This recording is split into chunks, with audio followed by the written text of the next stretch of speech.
চিত্র নারদক দেখি ব্যাস ঋষি ঘোষ কীট আঠে বেঠে উঠিলা ঢোরিয়া কীটাঞ্জলি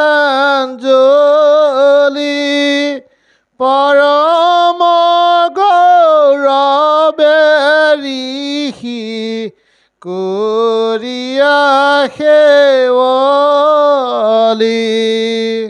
দিলন্তয়াখনয়ানি বহিবাৰতৰে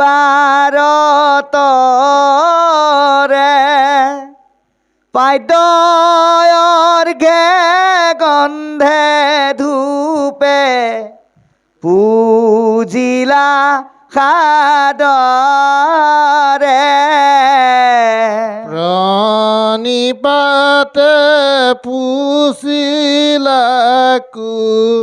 শালয়া গমন নাৰদে পুছিলা পাছে ব্যাসত বচন। কৃষ্ণ এতিয়া ইয়ালৈকে কি কৈছে আমি আলোচনা কৰিম। অতি সুন্দৰকৈ কৈছে আৰু আপোনালোকে জানি ভাল পাব যে এই আপুনি সংসাৰত শাস্ত্ৰগীতা দশম ৰত্নাৱলী অকলে অকলে ঘৰত পঢ়ি পেলাই যদি কয় যে মোৰ 18টা কীৰ্তন মুখস্থ আছে, 200টা ঘোষা মুখস্থ আছে, 6 অধ্যায় ভাগৱত মুখস্থ আছে, গতিকে মই ভকতৰ গুৰিলৈ নাযাওঁ, মই অকলে অকলেই পঢ়ি পেলাই তৰিব পাৰিম বুলি যদি আপুনি কয়, ভাগৱতে কৈছে মিছা। আপুনি কেইদিনমান পঢ়িব, তাৰপিছত লাহে লাহে অকলে অকলে আপোনাৰ আমনি লাগিব।